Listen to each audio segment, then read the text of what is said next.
Alright, so still here at JB Fabrication, and cage is getting done on the Sylvia, but while we're here, so here with Ryan and his sick Mark II wagon. This thing is pretty much immaculate. So, had it for quite a few years now, three and a half years, quite a while. Started off with just simple ambitions, as everything does, you know, just wheels and a bit of low and all that sort of carry on, but it just turned pear-shaped real quick as we all like to have dreams. Yeah. How we want everything to look, and this is pretty much just a materials version of what I wanted it to look like. I've always loved the twin cam noises that have been made out of them, all the videos you see of them in Japan and stuff, and so I obviously wanted the 1G, and the plan was to just sort of find a running 1G that would just sort of drop in, but that never happened, and ended up finding a blown one, getting it rebuilt, and then the car was a bit tatty, so I ended up being painted just after the fact that Rob had just put an independent rear in the back. So the independent rear on the car is not actually factory, so all that's been changed over with S13 coilovers, because the factory coilovers for this sort of car didn't fit. Originally I had some steel headers for it. That changed because Rob came to me and he said, we'll just make some wild headers, and obviously the wild headers came through. And yeah, so Rob that's doing my cage also did these headers. Yeah, equal length. 1 3/4 inch. So he took me for a quick ride before we started filming this, and the thing actually sounds pretty fucking awesome. And these ITBs sound real good when it starts coming on. And that was it. Like, obviously with an extreme side like that, I've always loved the thought of having ITBs for this, but it's never really something that's been done. And after a bit of fluffing around and knowing a friend that used to work at Calford, who's also named Rob, he does custom manifold work where they 3D print. So they scan everything and then 3D print a manifold and then aluminium cast it.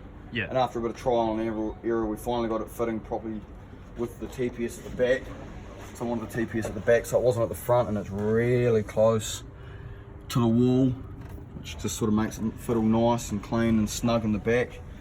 And then it's just 6 silver top throttle bodies with 75mm trumpets, factory fuel rail injectors, running an aftermarket Aeroflow fuel rig, so I just have the one nice line in, so I don't have to have anything coming off the back or anything like that, so it's quite a simple little wee setup. Obviously, since it's not making a crap kind of power, it doesn't need anything extreme. Other than that, I've got a Phoenix radiator. Yeah, it's actually an R32 radiator that Rob's sort of mounted to suit. The reason I wanted a 32 one, you can get other ones, but the R32 one was just cheap. Yeah. It's just because the inlet and outlet are both on the side, so you get nice sort of clean runs, because factory...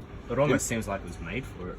Yeah, like besides having to just make some different mounting brackets for it, yeah. But when we did the ITBs, the alternator's on the way, so Rob's also made just a wee bracket here that sort of drops it down.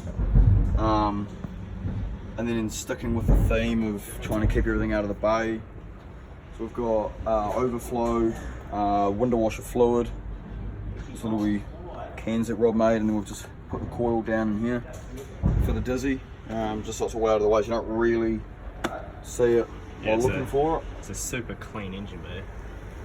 So you've obviously got BCs in the front of the rear's BCs too? Yes, yeah, so the front's a GX71 BCs that they just sell that you weld to the factory strut tops, stub axles. Yep. And then the rear's S13, just because obviously a complete body that we can just sort of slip onto the back and just bolt straight up to the tower.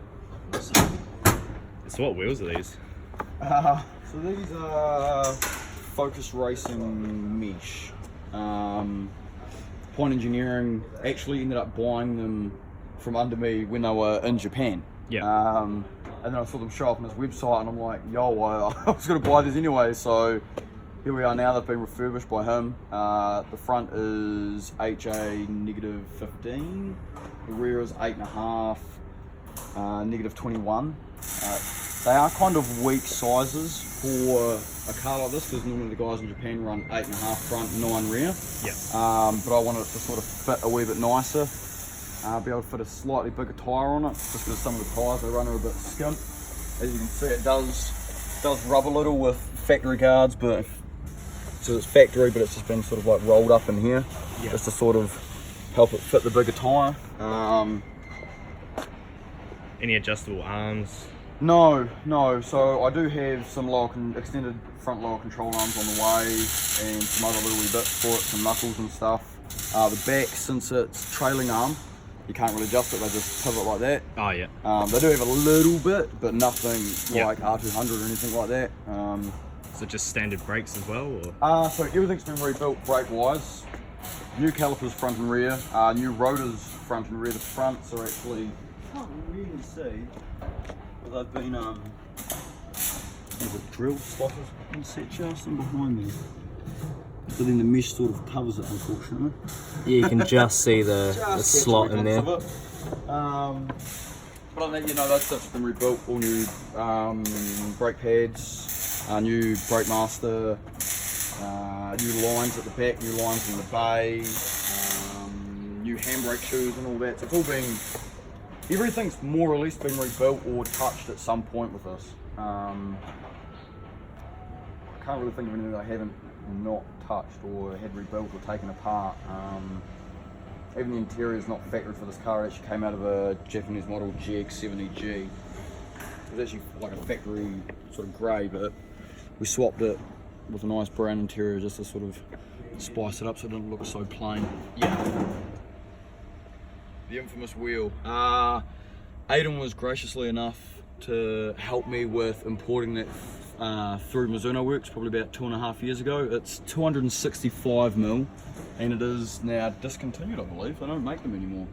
Yeah, it's a pretty small wheel. It is tiny. You can still drive with it. It's a lot of fun. Yeah. Even though it's non-power steer, everyone thinks that you need to have arms the size of China, but you don't. I'm proof of that, I suppose. You don't really. You're only a little fella. Yeah, that's what I mean. You don't need the. So the rear, when we did the interior swap, it's sort of been touched up a little bit to sort of hide obviously the two towers. Tried to make it look as clean as possible. So there's just a little wee damper adjustment at the top for the BC. Other than that, there's not really too much to note in the back. The battery's been relocated. Nice little wee jet ski, cool. Nice little wee jet ski battery. You wouldn't want to sit on the side of the road and listen to it for hours, but it's enough to start the car and keep it all functioning and all that sort of carry on. One other thing with the car is obviously since it's so low, the factory fuel tank was like almost lower than the dip. So one of the big things that had to be done was we had to change the tank and everything. So I thought since we're this baller, to be fair, I thought, well, we'll get a whole new tank set up. Can't quite see it, but there's actually a whole new tank underneath there with surge on the right hand side with a lifter pump, with fuel lines going all the way back to the front and everything. It's a bit dirty because we drove it in the rain through the mud and everything. Yeah. I definitely picked up some mud. It's unfortunately really hard to keep your underside that's all freshly painted black clean. When I get it back on the hoist at Rob's, I normally try to keep it as clean as possible and give it a wipe down and keep it all clean for all that sort of stuff. Is this full exhaust from the headers back as well? Yeah, so it's twin stainless the whole way through.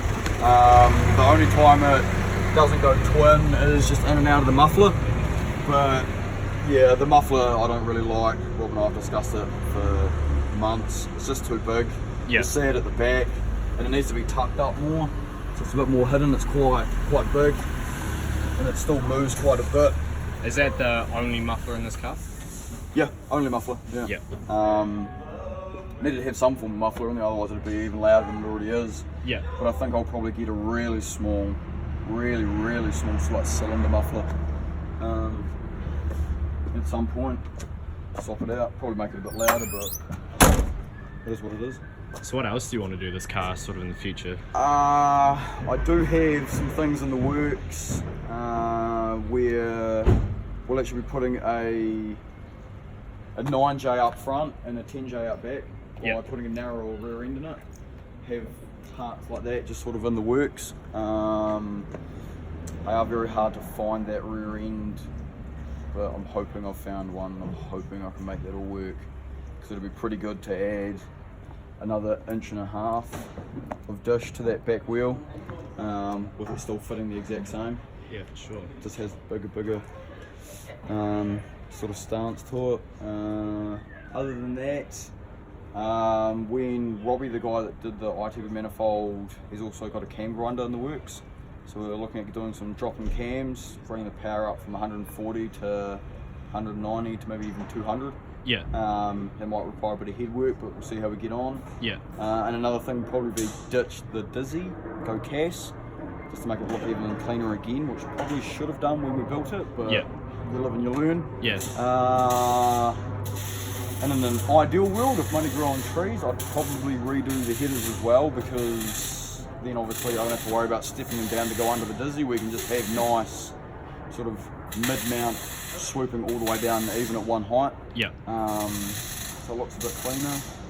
But other than that, besides getting it New Zealand road legal, I don't really have any other plans for Amanda's drive it and enjoy it.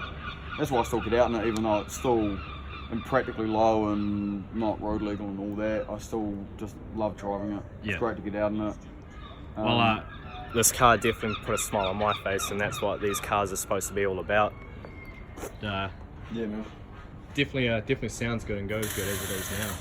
Oh yeah, it'll be pretty funny when it's got a bit more power, and I'll actually be able to give some, not everything, but other Yeah. cars a run for its money. Yeah. It does run out of legs a little bit quick, but at the end of the day, it was never built to be a rocket ship. That was never my intention at all, ever. It was designed to, you know, look good, not go fast, which is a bit backward to a lot of people's perspective, but it doesn't bother me. If I wanted something powerful, I would have had 2J, big turbo. At the end of the day, it's what makes you happy, not Yeah, what's the and that's fastest it. out there. And that's it. Sometimes people lose perspective about horsepower and everyone's after power, but sometimes just being a bit more modest with the simple things and just enjoying car modification at its core, I suppose. Mean. I'll include a video that he took me out at the end of this, but yeah, cheers for showing off this pretty mean car. No, that's all good, man. And yeah, so that'll be it for this one. I'll catch you guys next time.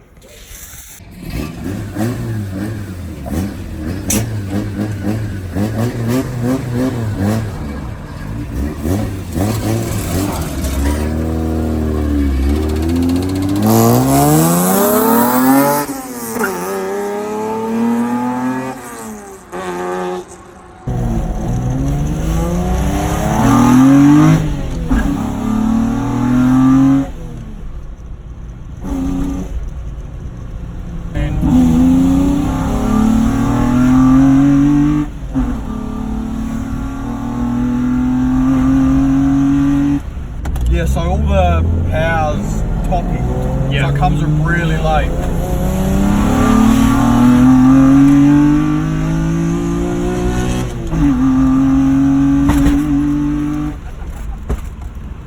Oh, fuck, this thing's low. Oh, she won't shut. Yeah, I know, there's a bolt that holds it open. There's still a lot that needs doing to the car in hindsight. Little things like that. I still need to get all the fuse box and all the ECU mounted properly, because it's not quite an ideal situation. But the car runs and drives as it should, so I'm not really too phased,